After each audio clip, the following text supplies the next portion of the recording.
Hello, good evening, and welcome to an off-track special with Stuart and Andrew Smith. Stuart and Andrew will feature as part of the pre-meeting entertainment at this coming Saturday's Bradford World Championship semi-final. Evening, Stuart. You all right? Yeah, good. We did this a couple of years ago during lockdown, and the backdrop then was very different. You've got all your pictures up of all your race-winning victories and stuff. It's a bit different tonight. Yeah, a bit more low key. I'm not trying to show off anymore. I'm not trying to compete with anybody. But I very much enjoyed that and that interview, and I think a lot of people did. So I thank you for doing it as well. So that's good. Right. So like I said, as part of the intro, you're doing some pre-meeting entertainment at Bradford with Andrew. Do you just want to explain to people what it is you're going to be doing? Yeah, of course. I've built 2 replica cars of my father's, which are quite iconic cars, and they're there to be used. We've been told we can use them by the owner, and it's just a good opportunity, really, for me and Andrew to get back out on track, but also do some really good promotional work, hopefully, for the promotion there, the new promotion, Your Stocks. Yeah. Because the effort they've put in at Bradford, we can all see, and we all need to get behind the venue and the promotion. And, you know, hopefully this is myself and Andrew's chance to do that. So hopefully we put on a decent, you know, just something different to see. I don't think we're going to be knocking 10 bells out of each other, but certainly just going around next to each other sideways, I think could be a good sight to see. Yeah. So are you guys doing like timed laps? Is it a bit of a staged race, or is it just what? Honestly, I don't really know. I think we're just going to go around, do a few laps, and then say a few words afterwards. But yeah, the cars are very different, and so time lapse. I don't know. I'm already getting my excuses in already, Anna. But I haven't been told there's timed laps. I might have been training a bit harder to get it. Get a bit faster, but no, I think we're just going to go around side by side, get them sideways, few photo opportunities, and maybe say a few words after, and that's it, really. Yeah. So what happens if Andrew kind of gets a bit giddy and starts sticking a bumper in? Is that allowed? Well, you know, if he does, then I can't say what'll happen, can I? You know. When I put the helmet back on again, who knows? I've not worn a helmet for 4 years, so who knows? But no, I mean, it'll just be good to hear big V8 Chevys in these old cars with no silencers on skinny wheels, so they'll be sideways spinning the wheels with dead loud. So should be good to see. Yeah, absolutely. And like you say, there are 2 iconic cars that you've built, and certainly the one that you took to the last Bradford, you know, generated a huge amount of interest on display there, and people were very appreciative of what you've done with that. Yeah, I mean the whole thing started. Was it 6 years ago? I think I can't honestly remember. I think I was still racing, so it must have been that kind of time ago. We started building the Hertz car, what's known as the Hertz car. And that's also the bread tray car. All these cars in the past seem to have nicknames. But yeah, there's the yellow car with Hertz sponsorship. That was the first one we did. We raised a bit of money for the British Art Foundation, but just not enough. We wanted to raise a bit more. So we knocked the idea around to do the Dodo car. And the guy who eventually bought the Hertz car to own it for himself, he said, it's Tony Rutherford. He said, yeah, go ahead and do the Dodo as well. So, you know, thankfully, Tony's a real understanding guy, a lovely guy as well. It's just a pleasure to do a car for somebody as enthusiastic as him. And myself and Mark Calzone of Simonites Land Rover in Bradford, we've put a massive effort in. It's a proper labour of love. You know, you spend nights looking at pictures, old pictures, and proper anorak job, you know, to get these cars just right. And You know, there's people out there that will say, yeah, but they're just not the same. But of course they're not. They're meant to look a perfect trophy of the old car. So somebody could look at it and immediately recognise it. And that was the idea behind them, also to raise money for the British Art Foundation. And we seem to have ticked all the boxes, really. So, yeah, good thing. but I say it's a labour of love, because you'd set up a Facebook page where people could, watch the progress, and it took a long time to, because everything's so fiddly and so time consuming, and getting everything right. Yeah, I think the technical term is everything's so knackered. Right. It's been sat in a scrapyard since the 50s or 60s, a lot of the components. Yeah. Well, actually, what the axles on this last car did, I think one of them was sat in Frankie Wayman's farm for a long, long time. So you can imagine the state they were in, and we had to clean everything and put them to a point where we can blast them around Bradford. Well, I hope I've done a good enough job anyway with the brakes. That's the one thing. You're quite far away from the fence, though, so I don't know. That'll be all right.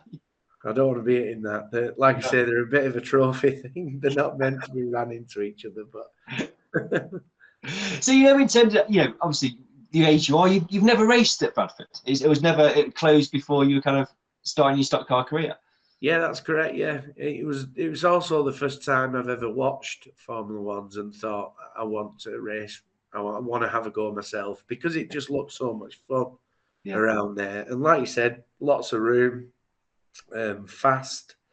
And Bradford, back when I was watching, there was always big races there, because of the stature of the stadium, I suppose. But yeah, definitely watching World Finals there, and just made me want to jump in a stock car, and I never got the chance. And when it came back, I was gutted, really. It was the only thing that made me want to get back in a stock car, and this is my opportunity to do that. So I'm really lucky, and I just got to thank everybody for putting it together, and Mark Calzoni and Tony, the owner, for letting us use the cars in the first place, and Mark for organising everything, and the promotion for putting it on. It's a bit of a little dream come true, really. I'll be smiling behind the helmet, I think. Yeah. Are you not a bit concerned that Monday morning you'll be on the phone ordering some steel for your own modern day Formula One stock car? Is that going to happen? Do you know, Sal? I don't know. I'm actually, probably shouldn't say, but I feel quite nervous. I mean, a couple of years after I stopped racing, I thought I'd just jump back in one, I'll be fine. But it's 4 years ago, and these cars are a lot different to what I was driving before. So just to jump in one and try and keep up with, well, he's not crap, is he? My brother, he's 5 times world champion. I won't be happy if I'm not able to keep up with him. So, yeah, there is a bit of pressure, and I do feel a little bit nervous. But at the end of the day, it's just a gesture to go out and go around with these lovely looking cars and get them dirty and let the crowd hear the noise of them. Yeah. No, it's brilliant, like you say. And I think from your stocks, every meeting this year, they've tried to do something a bit different to promote the sport, to put on a show, and this is another great example of that. So all credit to them, like you say. Yeah, 100%. Promotion isn't just putting a date on. We've seen that with all tracks, really. The big occasions, they put something else on, and your stocks are doing that every time.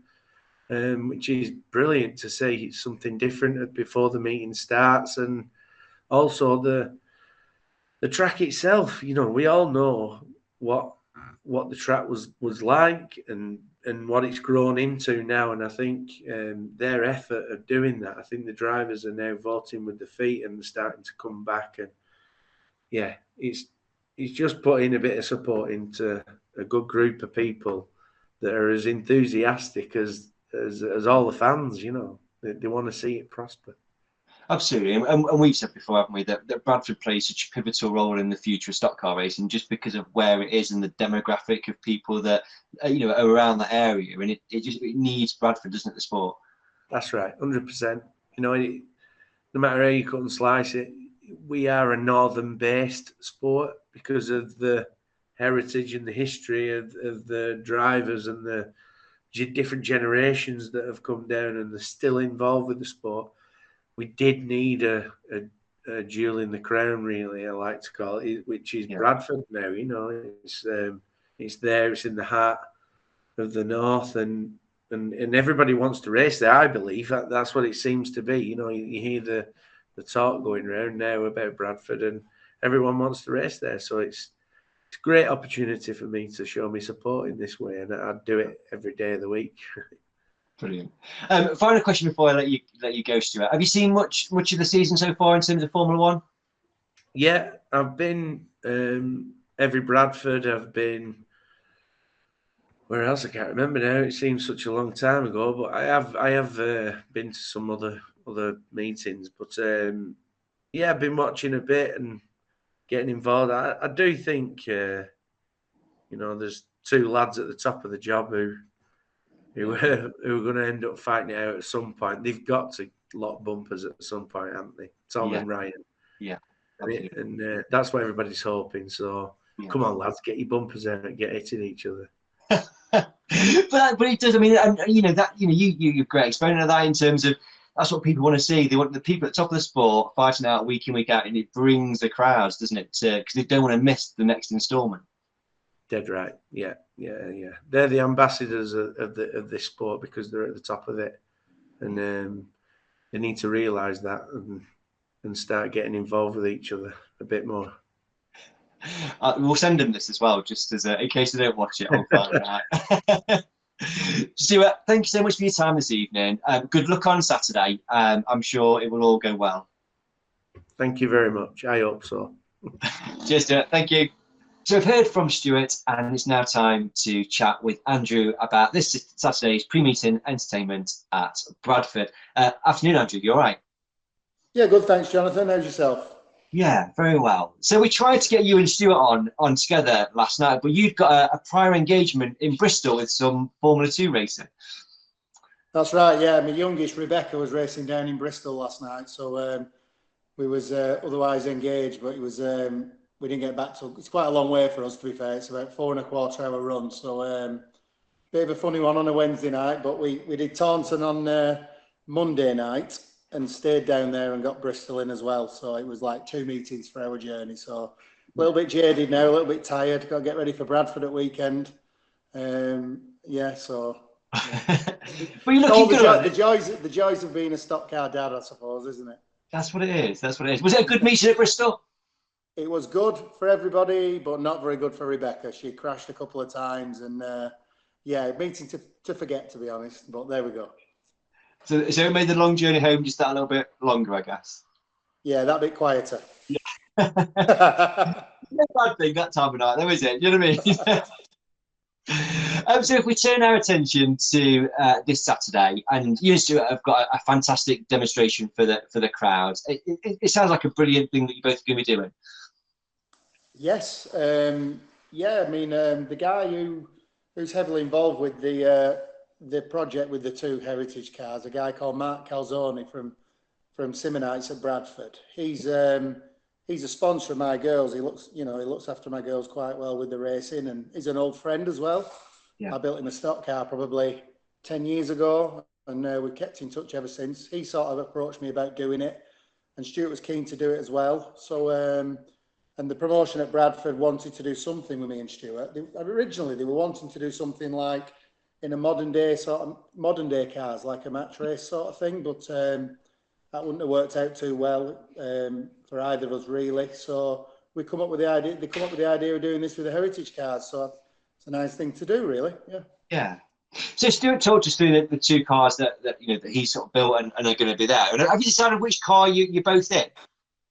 Well, I've had this conversation with Stuart, and I think whichever way we look at it, I'm going to end up with the slowest, aren't I? Let's be honest. Possibly. No, I think I would imagine I'll end up with a yellow car, which is, well, it's the older one as regards the build now, but in era time, if you like, it's the more modern one.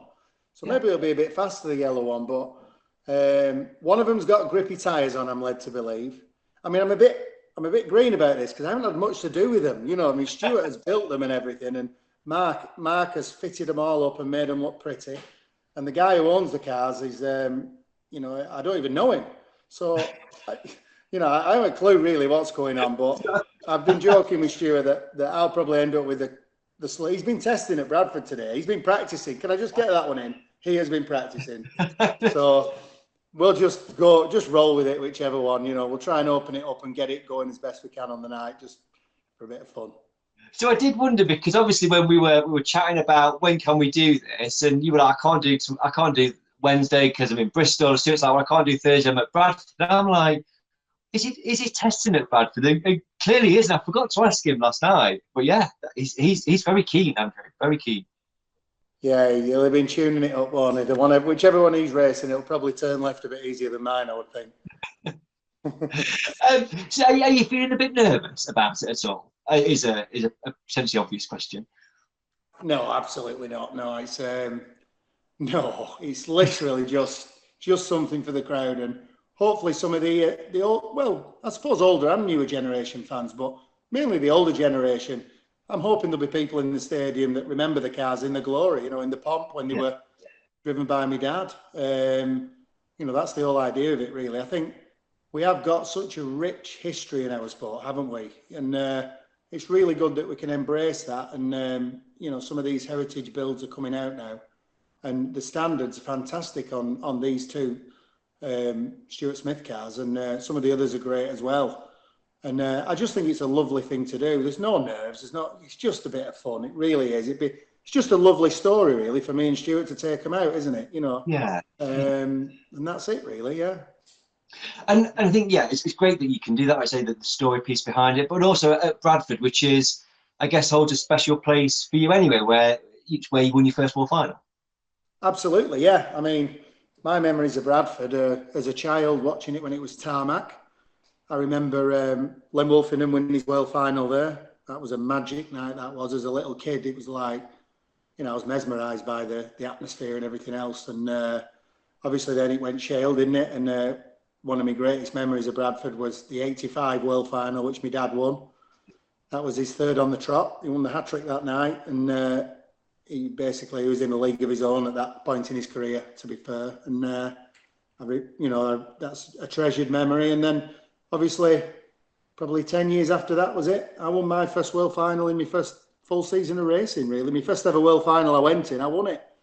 And, you know, I get asked about that a lot. And it's almost like a different life. You know, it's hard to remember it. You know, it's such a long time ago, and so much has gone on since in my life.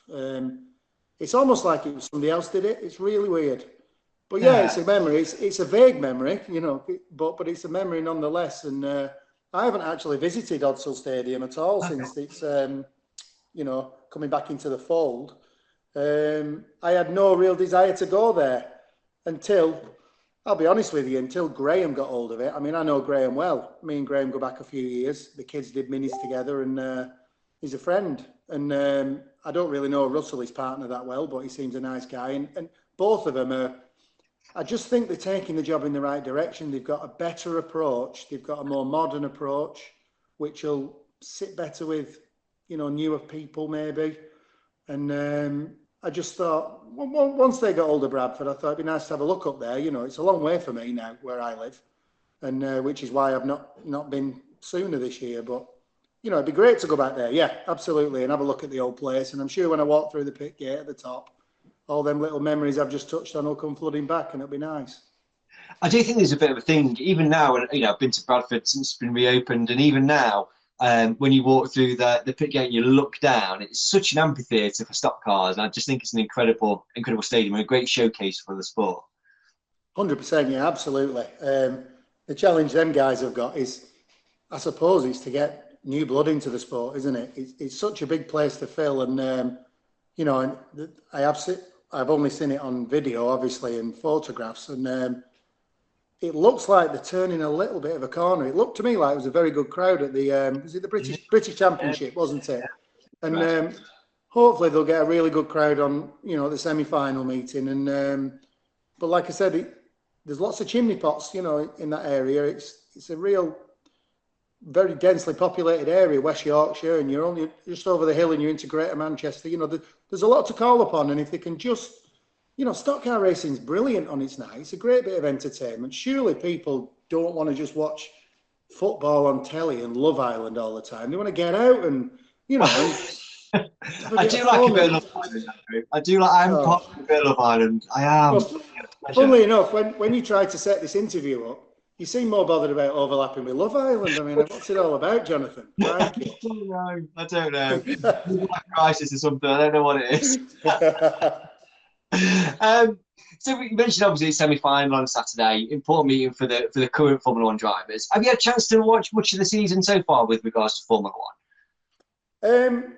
Very little, to be honest with you. The meetings that I have been to tend to have been when the girls are racing along the same on the same program with the Formula 2 cars. Yeah. And with having two of them race, I'm usually pretty much pits bound. If they're not racing, I don't really get to watch a lot. I'll probably leg it to go and watch a race now and again if I hear them at Skeggy the odd time. If Charlie's racing, Charlie Sauder, because obviously he's the family friends, the Sauders, and we like to watch him.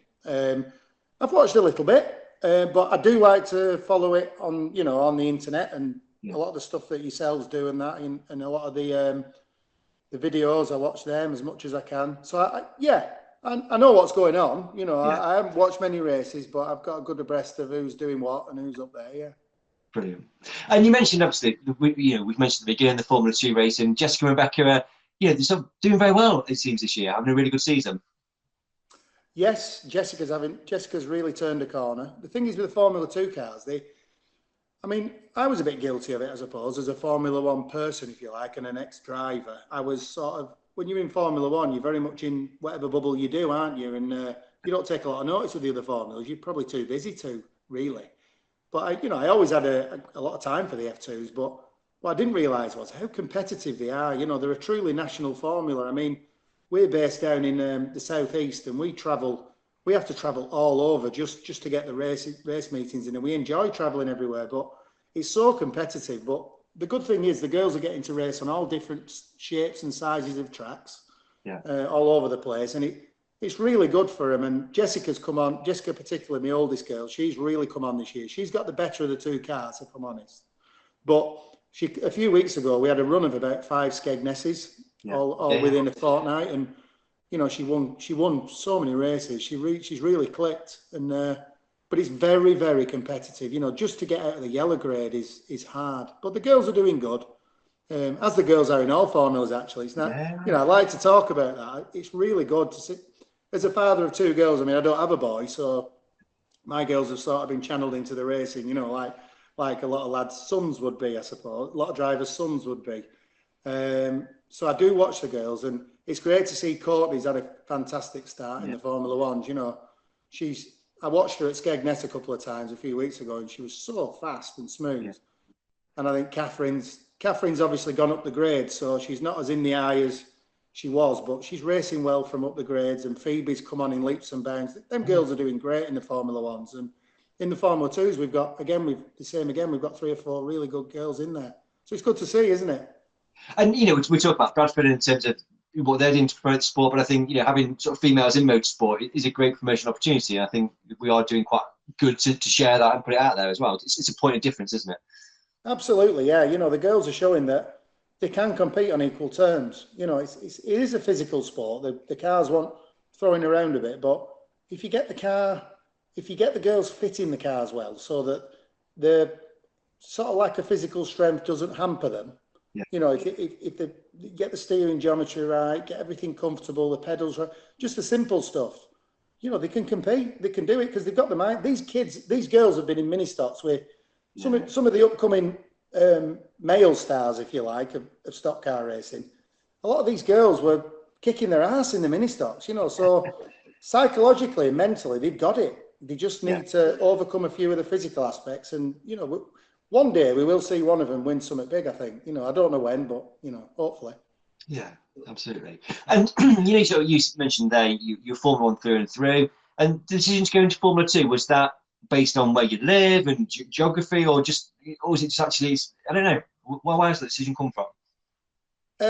Sort of by accident. I mean, I was at the time, Jessica had finished the mini stocks, and as soon as Jessica retired from mini stocks at 16, Rebecca started the minis at 11.